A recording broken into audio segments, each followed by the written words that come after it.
Finish him!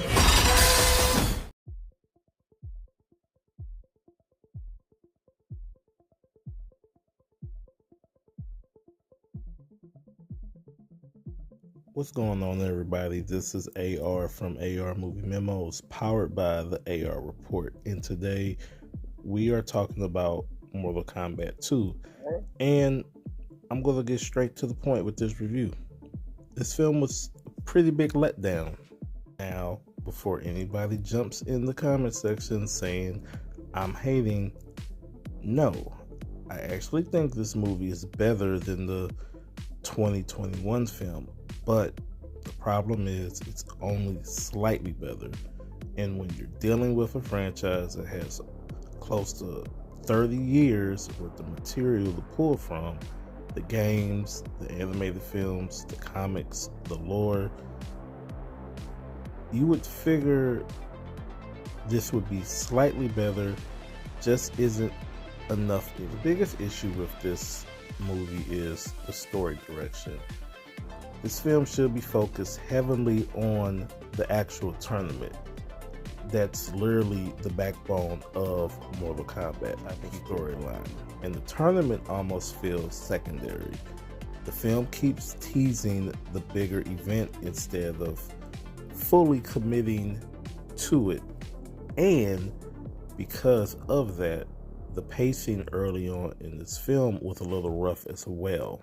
The opening act of the film was fine, but the first act drags quite a bit. There's a lot of bouncing around between characters, conversations that really doesn't matter, exposition dumps, and scenes that feel like it's set up for future films instead of focusing on making this movie work first. Now, eventually the film does find its footing a little bit once the action picks up, but even then it still doesn't fully stick the landing. And look, one of the major selling points of the sequel was the addition of more iconic game characters, mainly Johnny Cage. Karl Urban is playing Cage in this film. He is entertaining.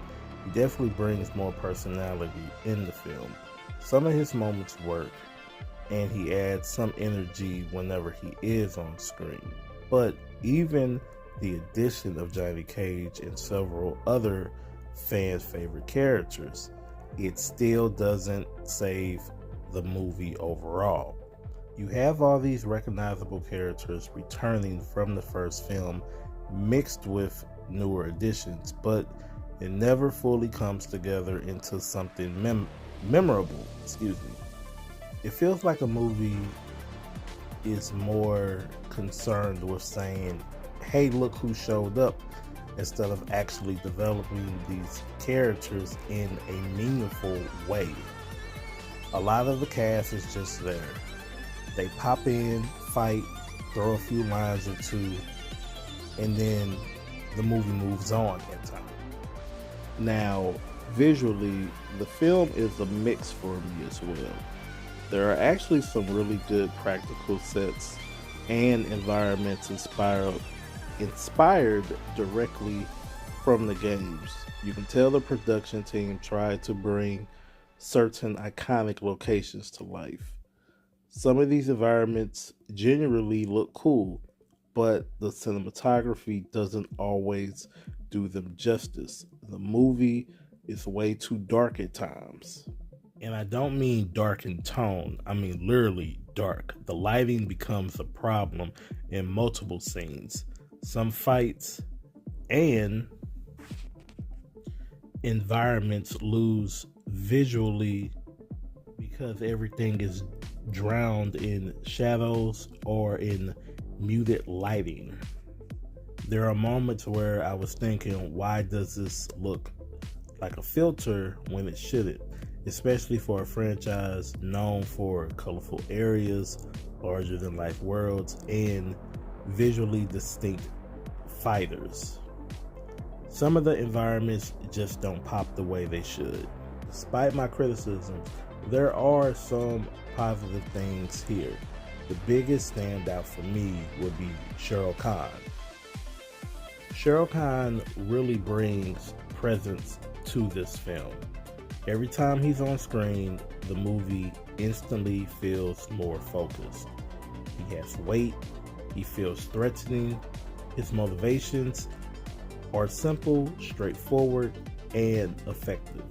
And honestly, that simplicity helps the film. Sometimes you don't need an overly complicated villain. You just need someone intimidating who feels dangerous.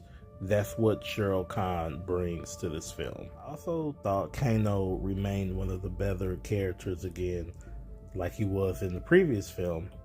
He still has personality, he's entertaining, and he's probably gets some of the better moments in the movie overall.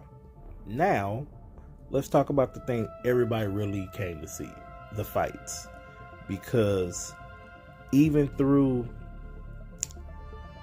everything that I have talked about, and though I am disappointed overall, I will absolutely give the movie credit for some of the cinematography and the choreograph of the fight sequences. Some of the fight sequences are genuinely solid, especially the fight between Kung Lao and Liu Kang. That sequence had energy, better pacing, and felt closer to what fans would want from a Mortal Kombat adaptation. And yes, the violence is there. It wouldn't be a Mortal Kombat film without a fatality or two. Some of the brutality is definitely fun. The audience I watched it with reacted to several moments. I just wish the story around these moments were stronger. And this is where the disappointment really comes from, because we know this franchise can work. I still think the 1995 Mortal Kombat film, even though it is obviously dated, it is still more entertaining live action adaptation overall. Was it cheesy? Absolutely. Was it a product of its era? Definitely. But it understood the assignment better.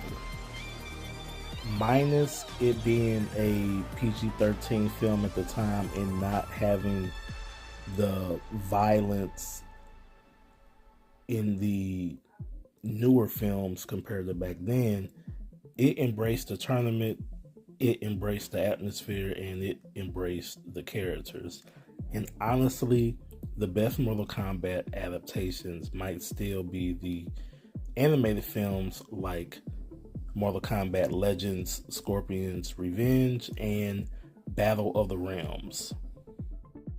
And even though it may not be fair to compare live action to an animated film, those movies understood the pacing, the violence, the mythology, and how to balance the large cast of characters, and much better than the newer live action films ever have. Overall, I walked away disappointed.